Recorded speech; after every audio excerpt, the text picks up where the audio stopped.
No te entiendo.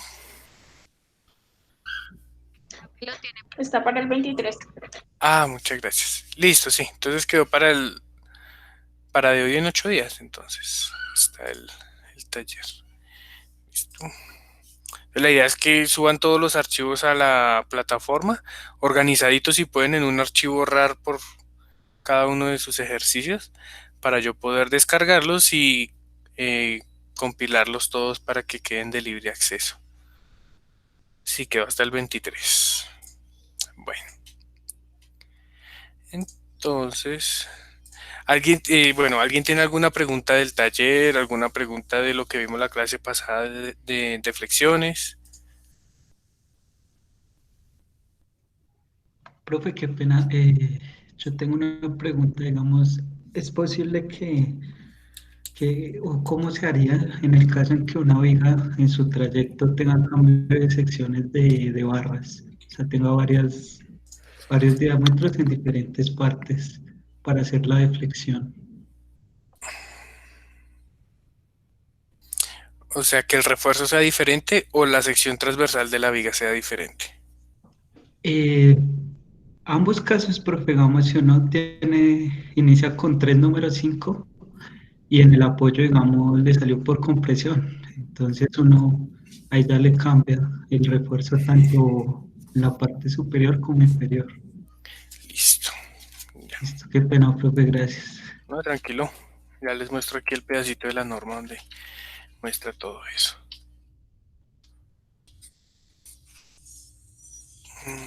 Ese no es. Voy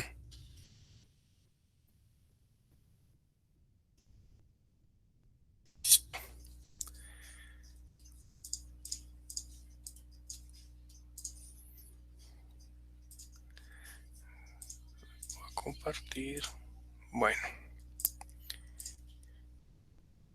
entonces, para ese caso, cuando tenemos ya un cambio de sección o un cambio del refuerzo, es porque tenemos un elemento ya, elementos continuos, por ejemplo, ¿sí?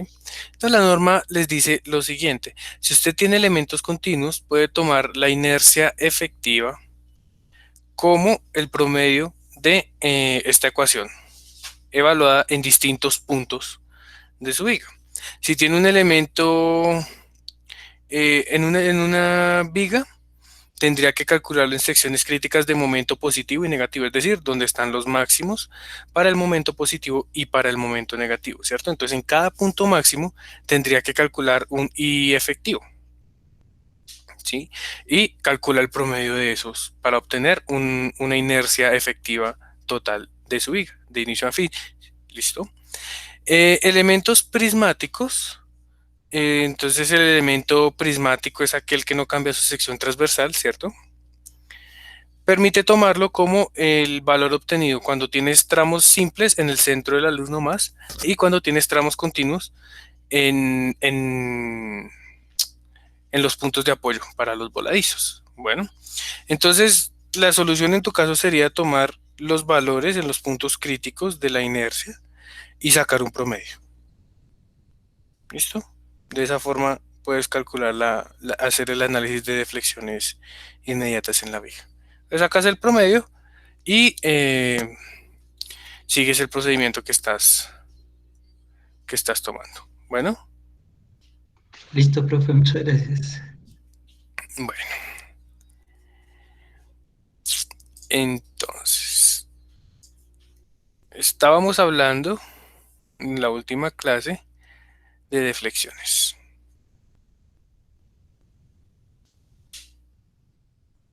Listo.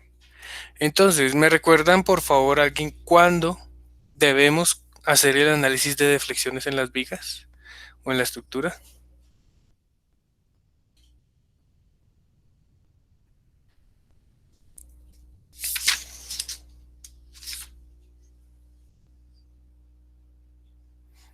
Entonces, resulta que la norma para control de deflexiones nos da unos requerimientos mínimos que son la tabla C95 y la tabla CR95. Esas tablas básicamente lo que tienen son alturas o espesores mínimos.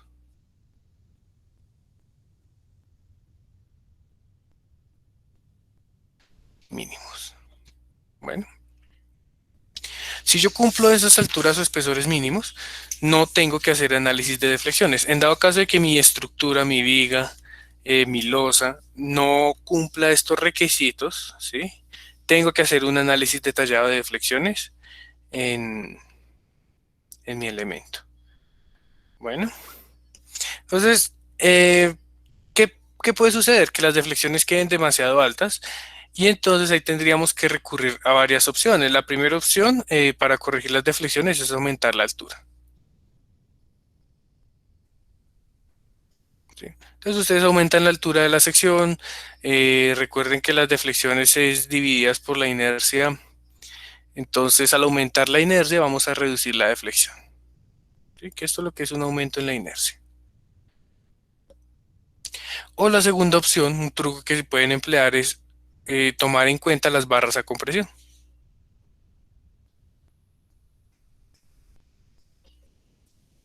Entonces, la clase pasada vimos una viga simplemente apoyada con refuerzo solamente de atracción.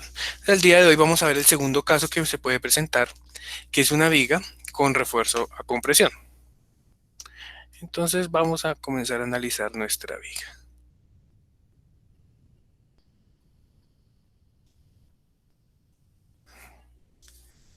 Entonces, esta es nuestra viguita a compresión. Perdón, va a tener un refuerzo bastante alto. Vamos a colocar por aquí 4 barritas de esta, 4 de esta y una adicional.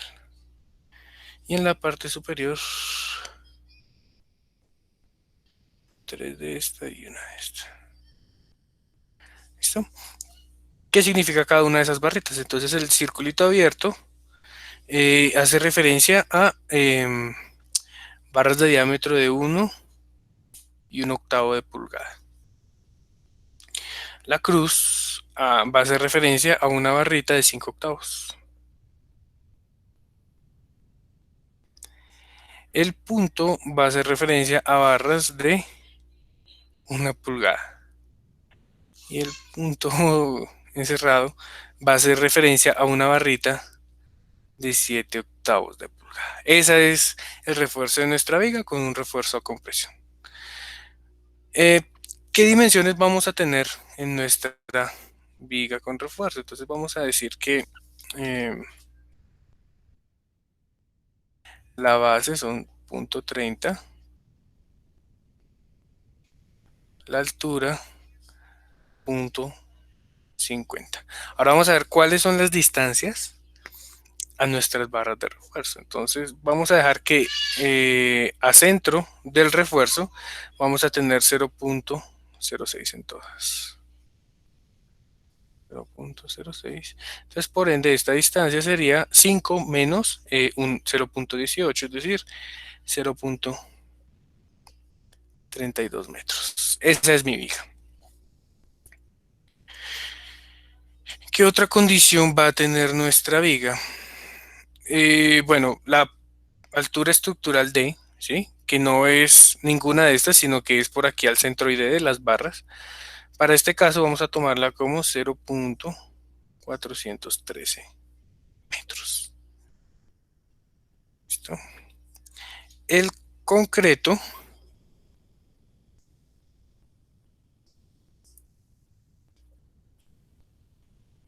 vamos a tener un concreto sencillito de 21 megapascales. Y lo último que necesitamos es el acero, la calidad del acero, si no importa la calidad que tomemos, 420 megapascales. Es una viga simplemente apoyada, ¿sí? Y el momento último, bueno, vamos a tener dos cargas. Una carga muerta, que va a ser de 26.9 kilómetros metro, y una carga viva de 8.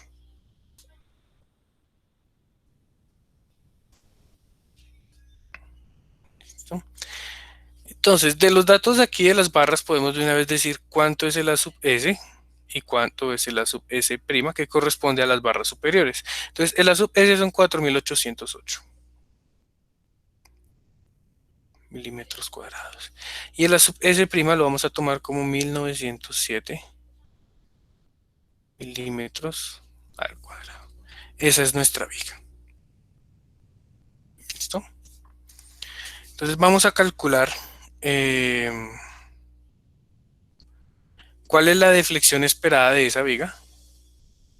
Bueno, no dije la distancia entre apoyos. Entonces la longitud de la viga son 8 metros. Listo. Entonces vamos a calcular cuál va a ser la deflexión esperada de esta viga. Entonces lo primero que tenemos que hacer, al igual que en el caso anterior, bueno, aparte, sería determinar el momento en condiciones de servicio. ¿Listo?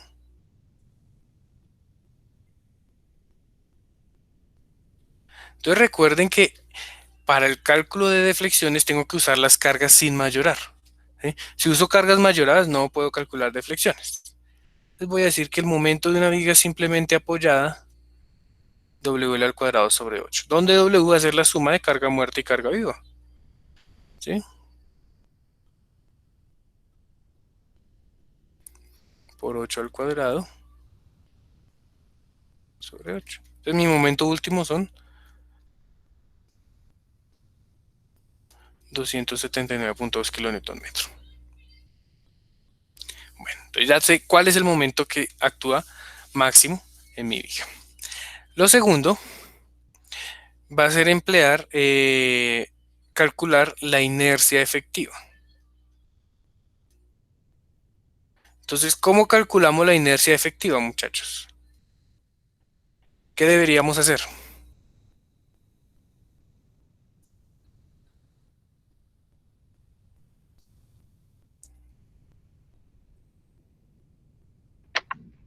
¿Hacer una sección transformada? Exacto. Entonces vamos a emplear la sección transformada.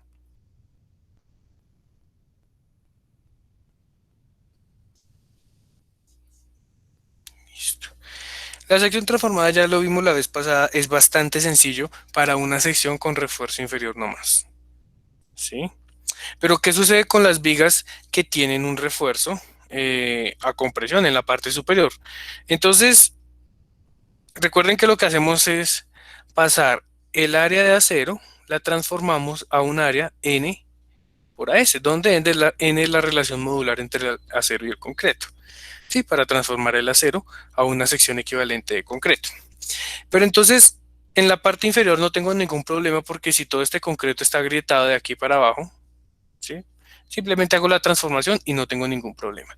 En la parte de arriba voy a tener un inconveniente y es que estas barras originalmente despejaron de aquí un área de concreto, ¿cierto? Que sería A sub S', ¿sí? Y al yo hacer esa transformación voy a tener un problema ahí con esa área de compresión. Entonces, al desplazar un área de concreto igual a A sub S, ¿m?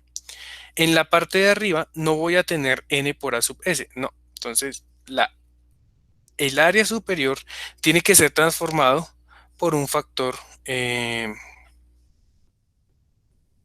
2 por N menos 1 por A sub S'. ¿Listo? Debido a que aquí sí tengo una porción de concreto que estoy desplazando en el punto inicial del diseño. ¿Listo? Entonces, básicamente esa es la explicación del por qué la sub S superior se reemplaza por esta expresión. Entonces, voy a calcular mi relación modular. N. Entonces, la relación modular es la relación entre el material que quiero transformar y el material al cual lo voy a transformar. En este caso voy a pasar de acero, lo voy a pasar a concreto. ¿Sí? Entonces el módulo de elasticidad del acero ya no lo sabemos, de memoria 200.000 megapascales. El módulo de elasticidad del concreto, si es un concreto de peso normal, vendría siendo 4.700 por la raíz de 21.1. ¿Sí? Esto nos da una relación de 9.3.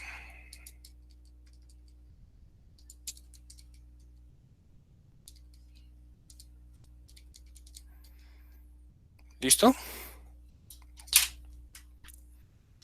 Entonces voy a dibujar mi viga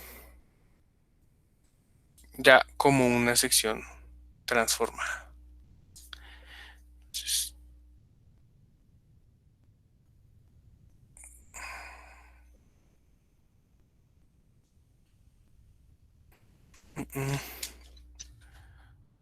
a ver si queda un poquito más decente.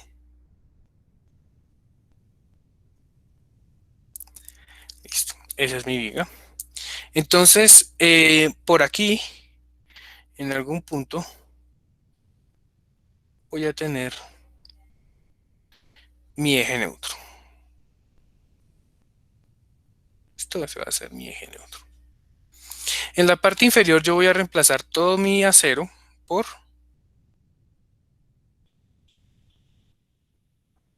una región equivalente de acero. ¿Cierto? Donde toda esta área yo la voy a llamar N por A sub S. ¿Sí? En la parte superior, ¿qué sucede?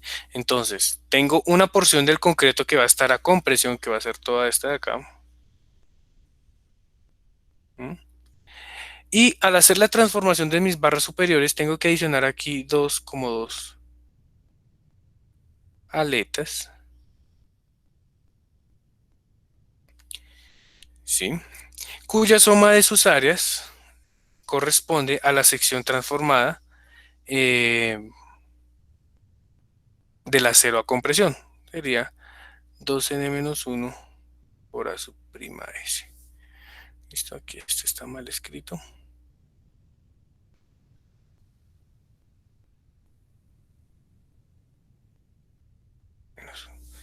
¿Listo? Esa va a ser mi viga de sección transformada, donde transformé mi refuerzo a tracción de la parte inferior y mi refuerzo a compresión de la parte superior. ¿Qué va a tener mi viga en cuanto a sus medidas? Este va a seguir siendo el mismo ancho B, ¿cierto?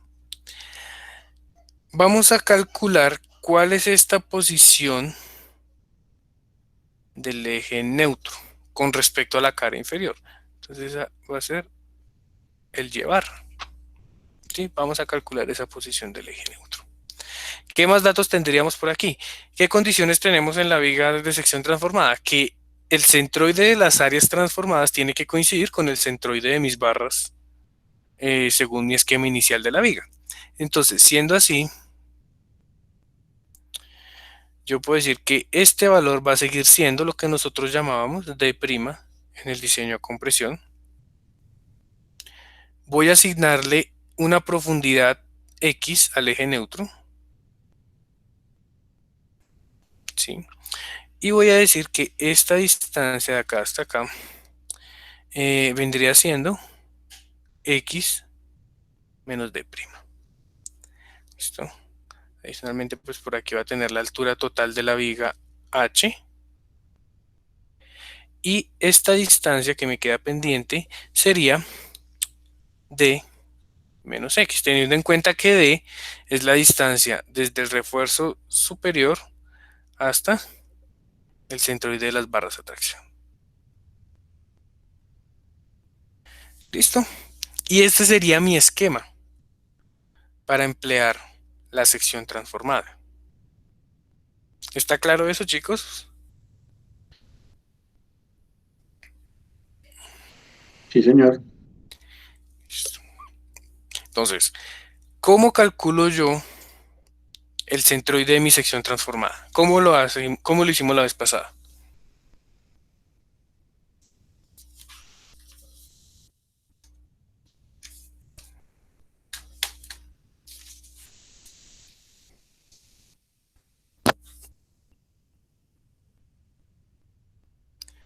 Entonces, la vez pasada vimos que la posición de un centroide de una figura compuesta iba a ser la sumatoria de las áreas por la distancia de su centroide sobre la sumatoria total de las áreas. No, esta no nos sirve, perdón. Bueno. Vamos a tomar el primer momento de área respecto al eje X'. Momento de área respecto al eje X', ¿cierto? Que es mi eje neutro. Entonces, ¿cómo lo hacemos? Es simplemente multiplicar el área por su brazo de la parte superior y equilibrarlo con la parte inferior. Entonces voy a identificar aquí mis partes. Voy a tener una parte que es el concreto, una parte que es el acero de compresión y una parte que es el acero de atracción. Entonces, ¿cómo quedaría mi ecuación del primer momento de área? Sería B por X al cuadrado, por X por X medios. ¿Listo?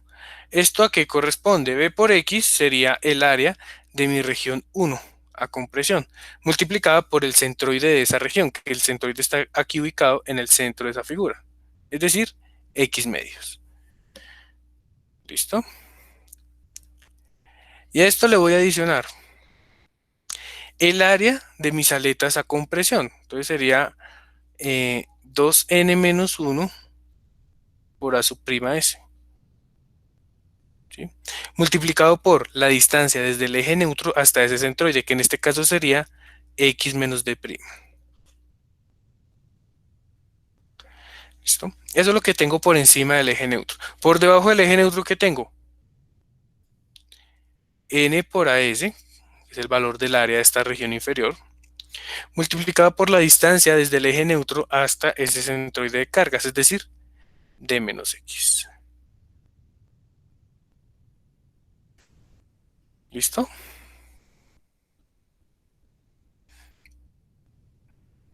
Entonces, sustituyendo los valores que tenemos de nuestra viga, esta expresión puede ser, perdón, bueno, esta corresponde al área de la región 2 y esta corresponde al área de la región 3. Ahora, reemplazando los valores, B medios, si el ancho B eran 300, entonces podemos decir que el ancho B son 150 sobre 2, ¿cierto? Por X al cuadrado, le voy a sumar 2 por 9.3 menos 1 por A sub prima S, que en nuestro caso eran 1907 milímetros cuadrados, multiplicado por X menos D'. En nuestro caso, D' vendrían siendo 6 centímetros, 60 milímetros. ¿Listo? ¿A qué va a ser igual? A 9.3 multiplicado por A sub S, que son 4808,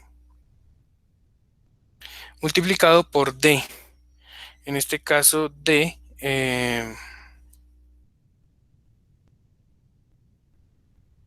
vamos a tomarlo como menos X, perdón. Entonces aquí no son 413 como les había dicho, sino 440, perdón. Eso. Listo. Y ese va a ser nuestro D. ¿Ya? Entonces de aquí es una ecuación cuadrática, podemos despejar un valor de X. ¿Cuánto les da el valor de X para este caso?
¿Cuánto le dio, muchachos?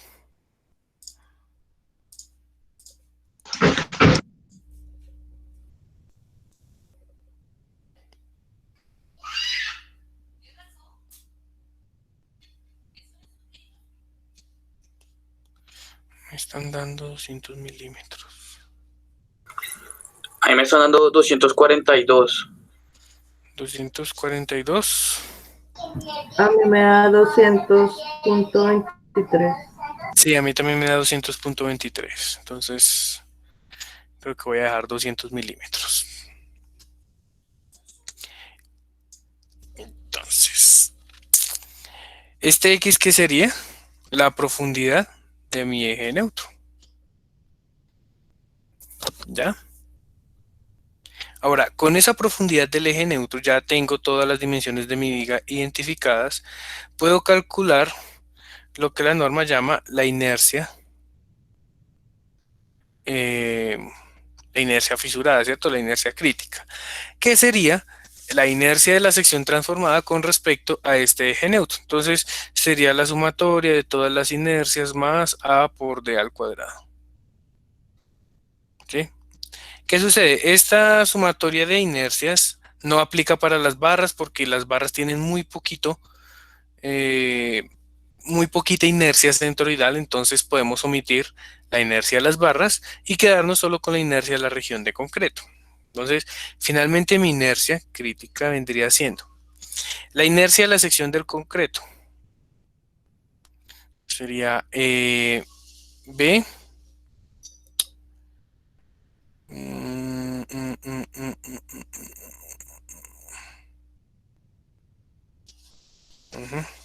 B por X al cubo sobre 12 más el área de esa sección del concreto, que sería B por X por la distancia a su centroide, entonces X medios al cuadrado.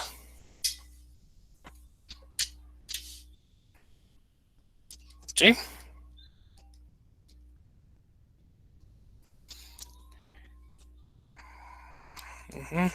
Sí, listo.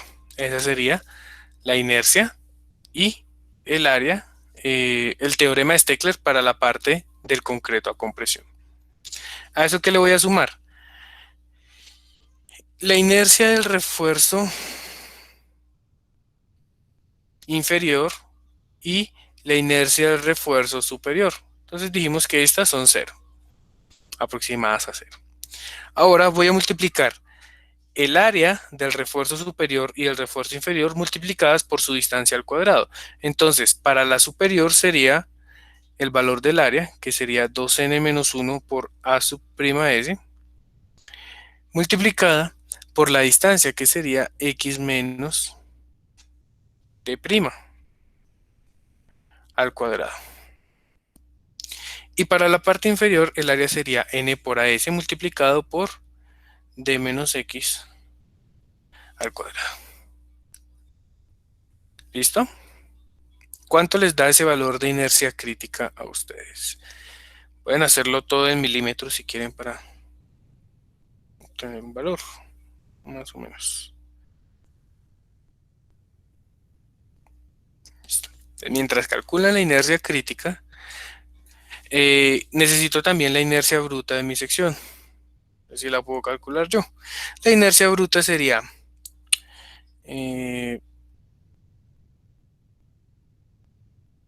30 por 50 al cubo sobre 12. ¿Listo? Que serían básicamente 312.500 centímetros a la 4. ¿Listo? ¿Cuánto les dio la inercia crítica de la sección?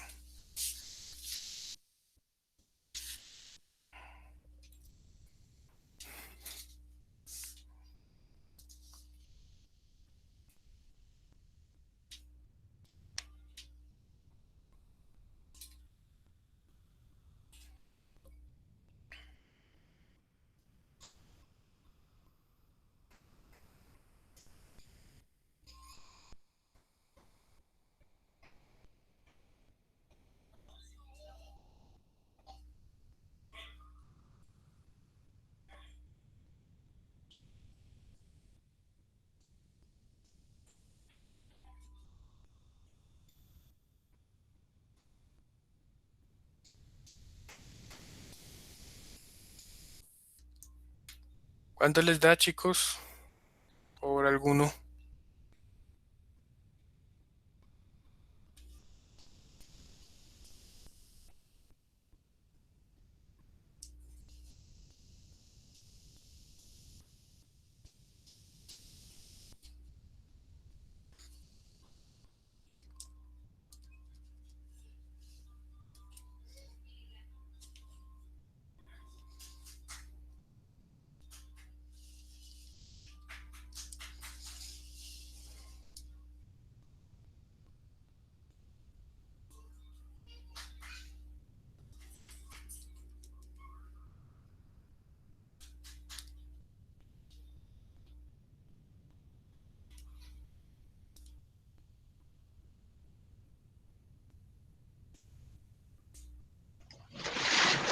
No sé, programa 4.03 por 10 a la menos 3 metros a la 4.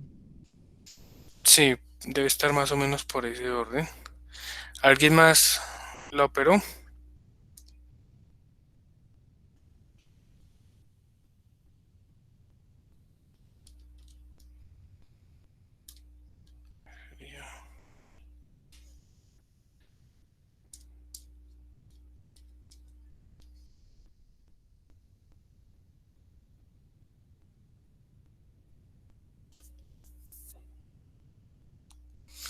A mí me da lo siguiente, en centímetros a la 4. 43,338 centímetros a la 4.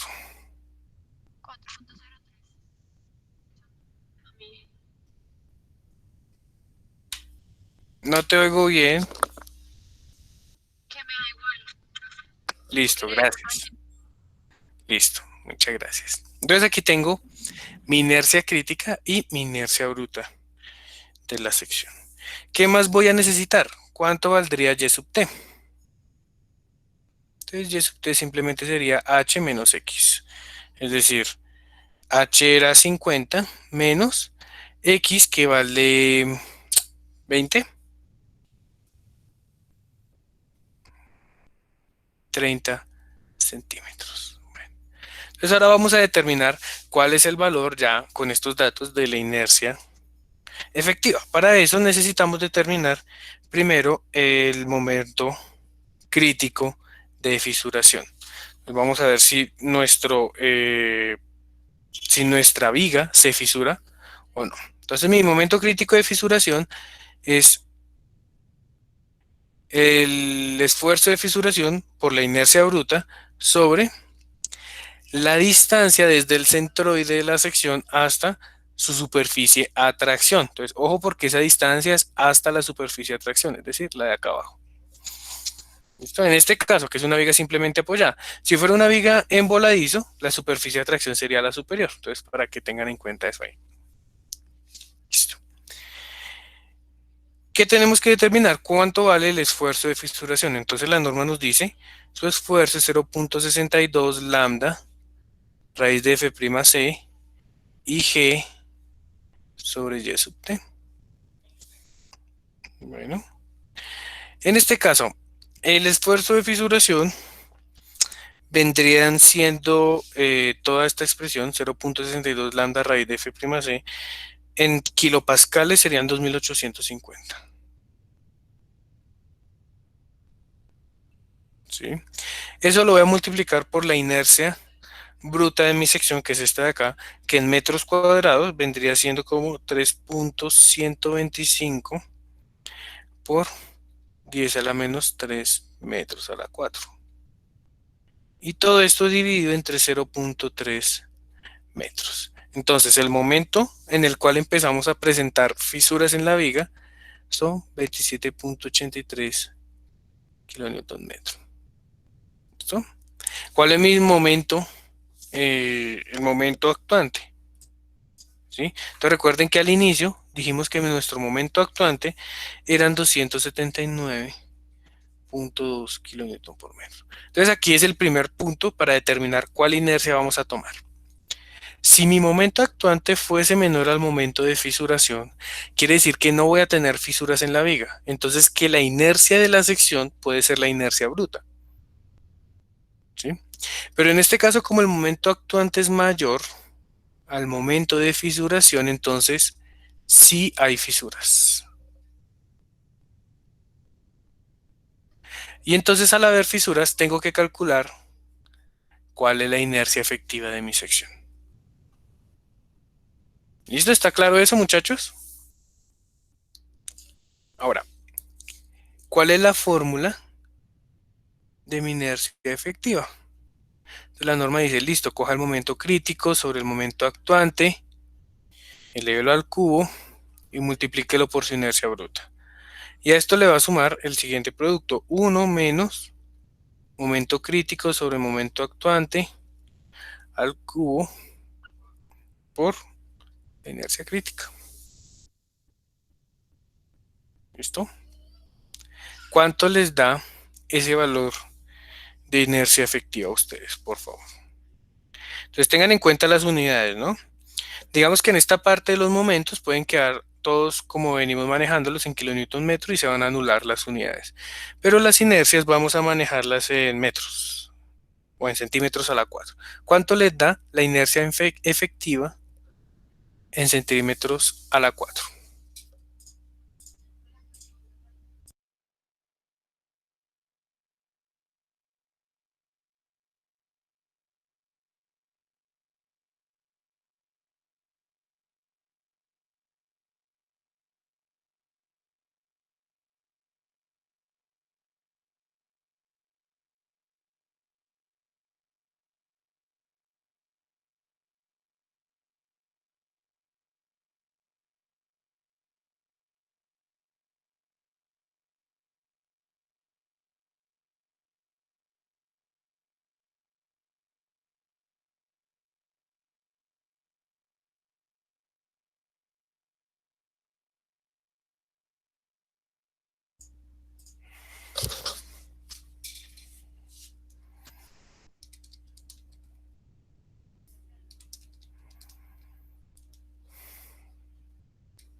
¿Cuánto les dio, muchachos?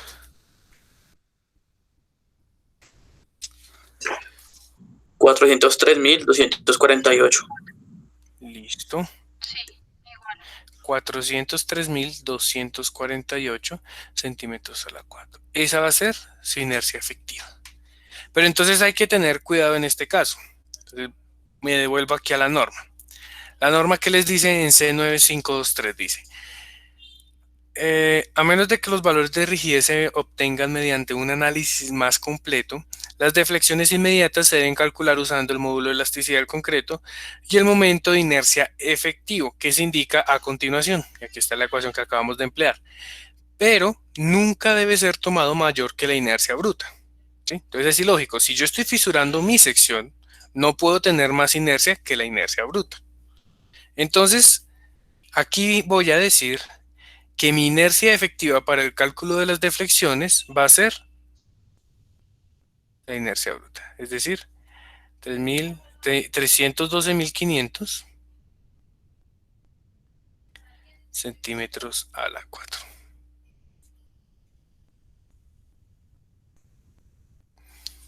¿Listo? ¿Están claros todos hasta ahí?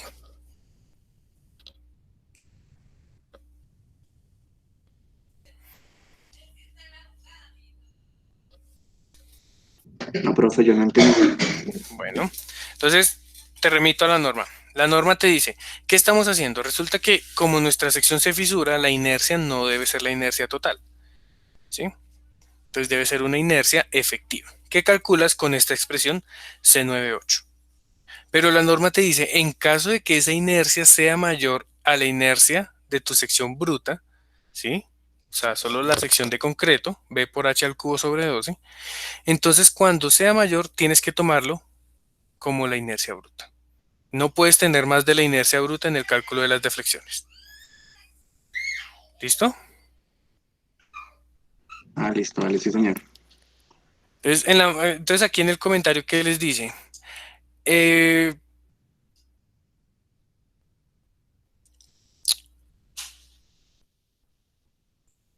ese momento de inercia es para tomar una sección entre la inercia totalmente fisurada y la inercia sin fisurar, ¿sí?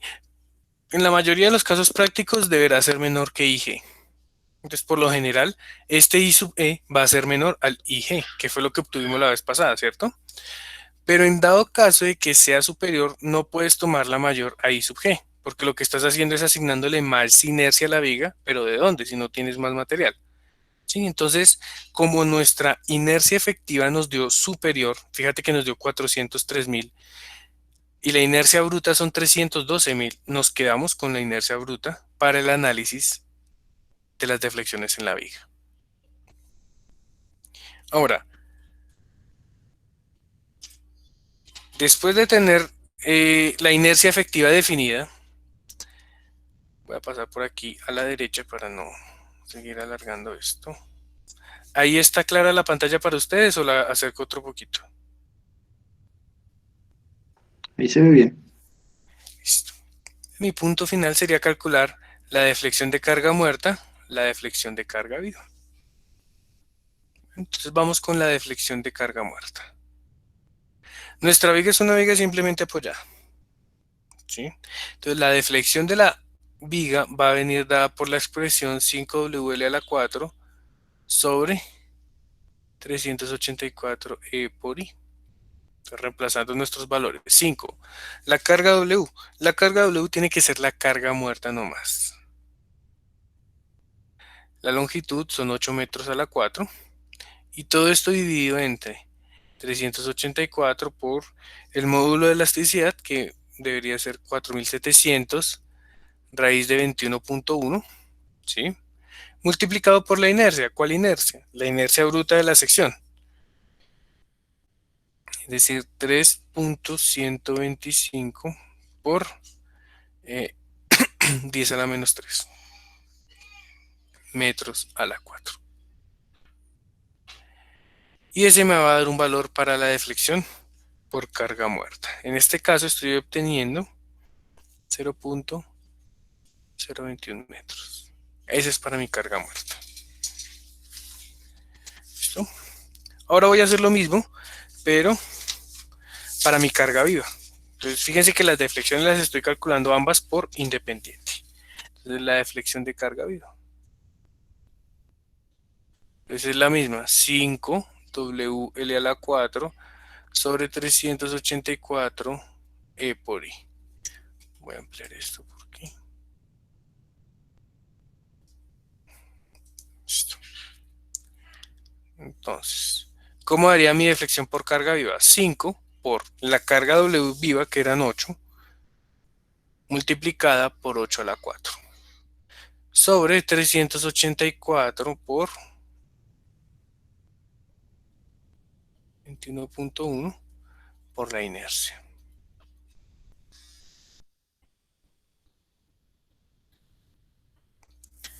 ¿Listo? ¿Cuánto les da ese valor?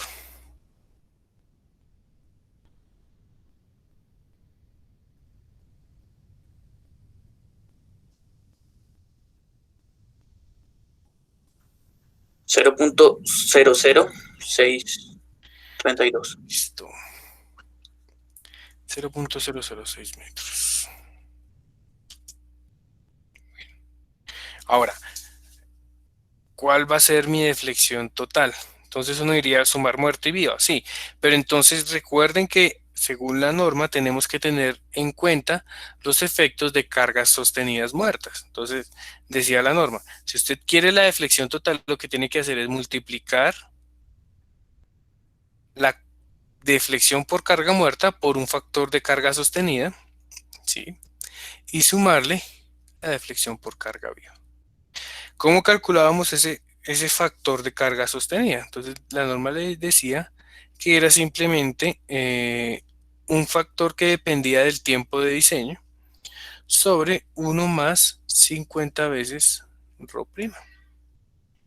¿Ya? ¿Qué pasó? En el caso anterior que vimos la vez pasada, este factor ρ' se volvía a cero porque la viga era simplemente reforzada. Aquí sí tenemos refuerzo superior. Vamos a suponer que es para un periodo de... Vamos a ver qué tenemos aquí en la tabla. Entonces nos remitimos acá. Vamos a suponer que es para un periodo de 5 años o más. ¿Listo? El tiempo de diseño. Entonces nuestro factor sí sería 2. A esto que lo voy a dividir por la suma de 1 más 50 por la cuantía superior. ¿Sí? Esa cuantía superior, ¿cuánto sería? Pues 1907, que era el refuerzo superior, sobre B por D, que el B eran 300 milímetros y D eran 440. ¿Listo? Esto me da 1.16. Entonces mi deflexión total en la viga va a ser 1.16 por la deflexión por carga muerta más la deflexión por carga viva, que en este caso vendrían siendo 0.03036 metros.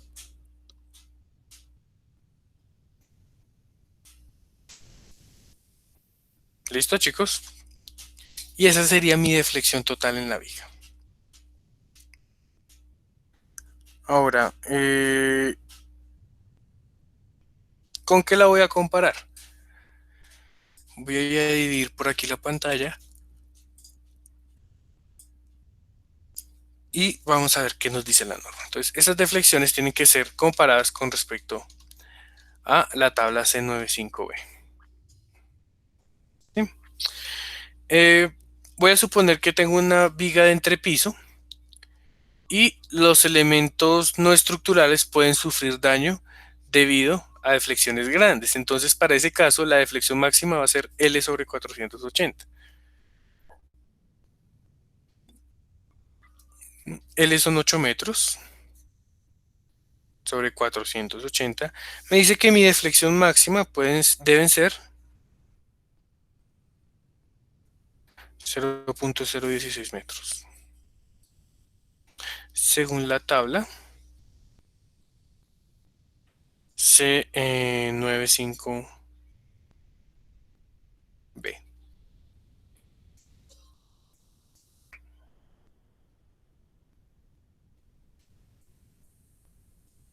¿Listo? Entonces aquí, ¿qué puedo decir? Que esta va a ser la deflexión admisible.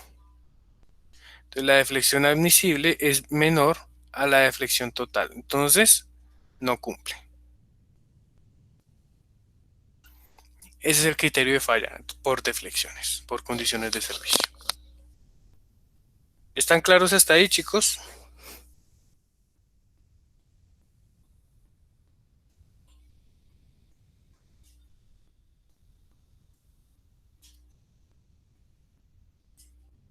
Una pregunta.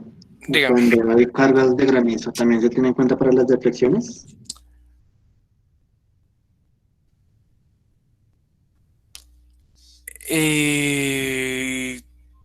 Sí, pero esa entraría creo que como carga muerta. Sí, esa entraría pero como carga muerta, pero solo cuando estés en una viga de cubierta. ¿Sí? Listo, vale, muchas gracias. Sí, sí, yo la metería como carga muerta. Aunque la norma es muy clara y dice que estas cargas son permanentes. Entonces no deberías incluir el granizo. Espérate a ver qué nos dice aquí la norma.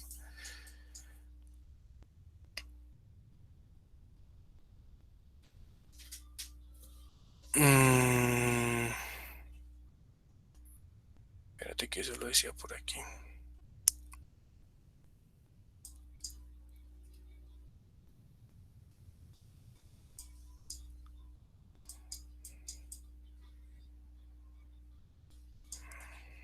Esta es la deflexión.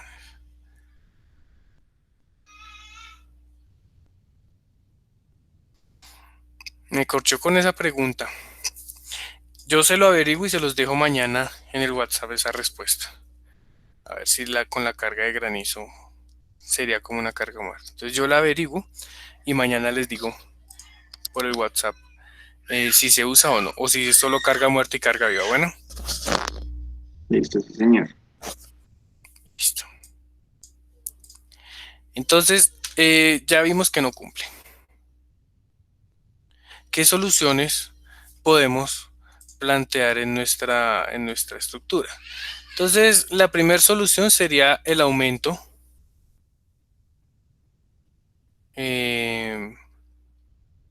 la altura de la viga.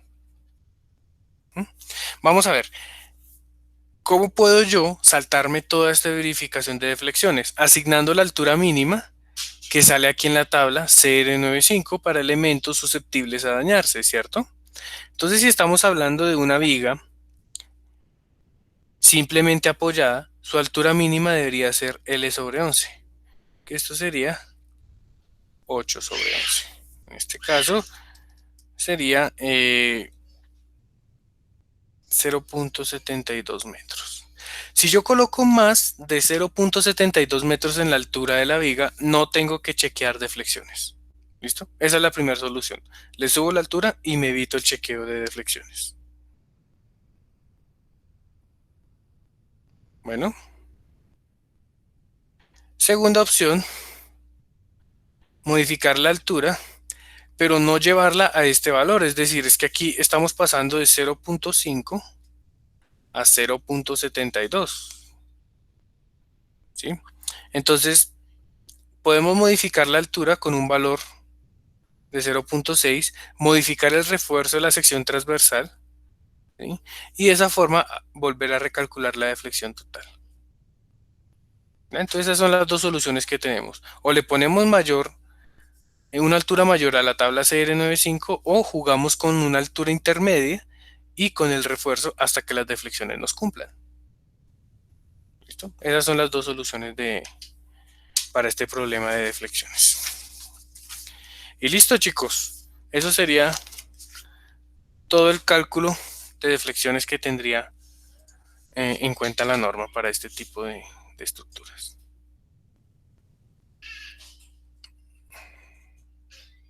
Bueno.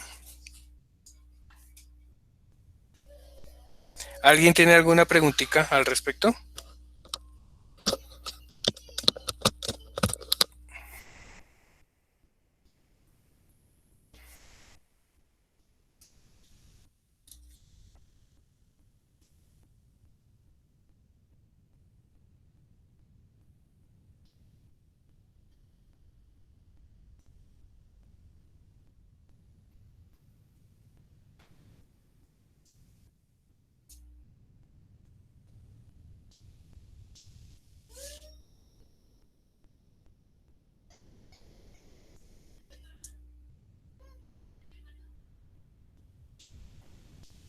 Bueno, listo, chicos. Entonces, si no hay preguntas, esto sería todo el tema. Hasta aquí entra el examen.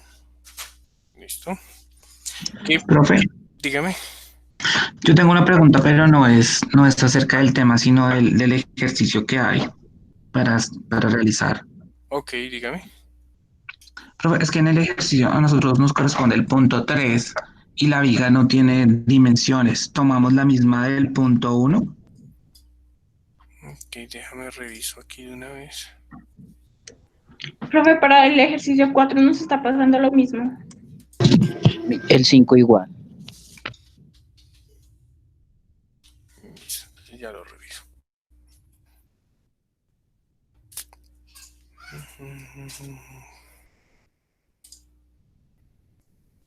Entonces, a ver. El punto 1 tiene sus dimensiones, el punto 2 no tiene dimensiones. El punto 3 tampoco tiene dimensiones, el punto 4 tampoco, el punto 5. Pues es que, chicos, es su diseño, ¿sí?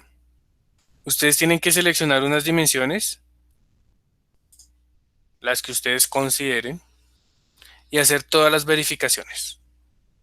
resistencia a flexión, verificar longitudes de anclaje, verificar si les toca una viga T o una viga con presión, verificar las deflexiones a corto y a largo plazo en caso de que no tomen una altura necesaria, y es su diseño. Ustedes son los que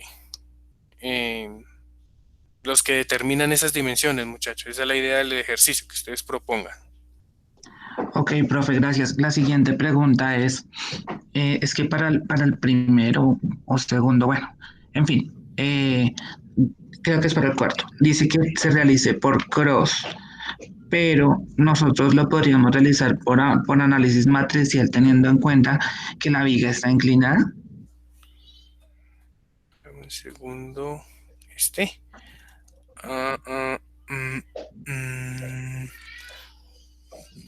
análisis matricial se complican. Entonces, que esa viga inclinada, lo único que tiene raro es que la fuerza, pues, a ver. Es esto así. Y tienen una fuerza de peso propio, ¿cierto? O de cargas muertas también. Y tienen una de viento, que es así. Que la-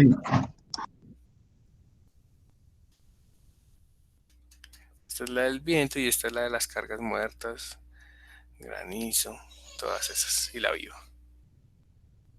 ¿Sí?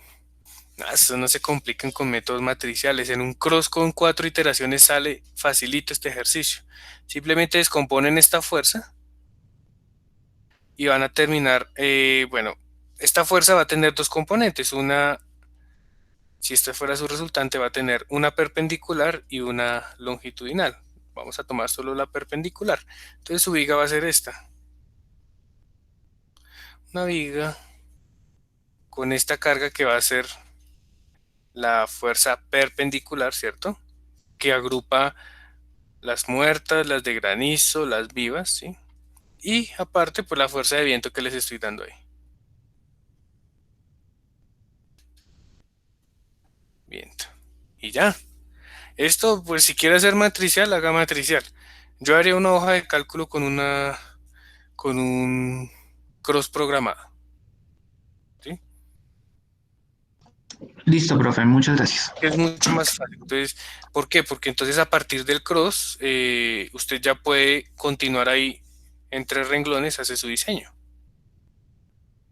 Sí, entonces es mucho más sencillo mientras que el matricial usted tiene que ir a programar sus matrices locales, meter los vectores de fuerzas, calcular todo hasta las fuerzas en los extremos y pues es más demorado que el cross. No amerita ese nivel de detalle para este ejercicio. Entonces pueden despreciar esta carga, pueden despreciar la longitudinal. Ok, profe, muchas gracias. Bueno, ¿alguien más tiene alguna pregunta del taller?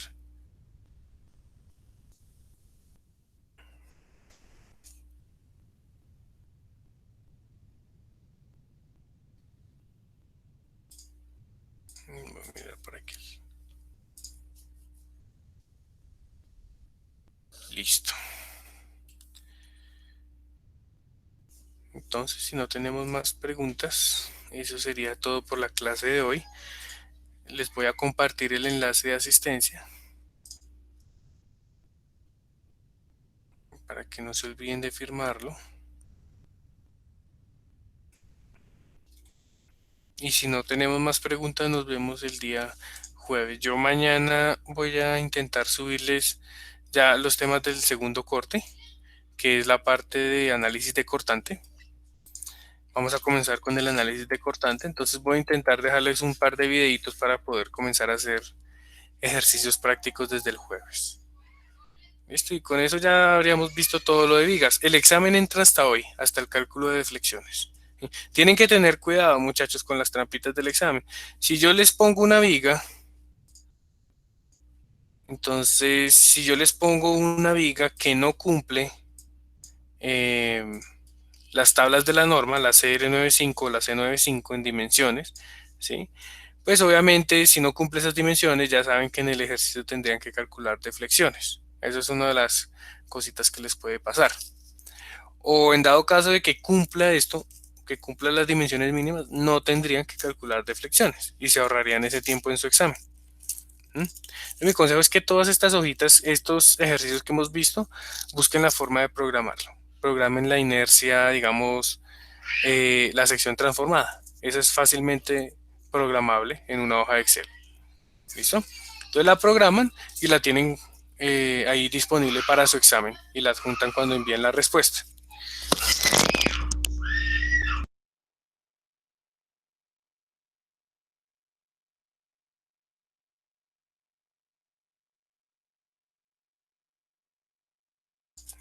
Listo, chicos. Entonces, por favor, no olviden la asistencia y nos vemos el próximo jueves. Si no hay ninguna pregunta, muchachos.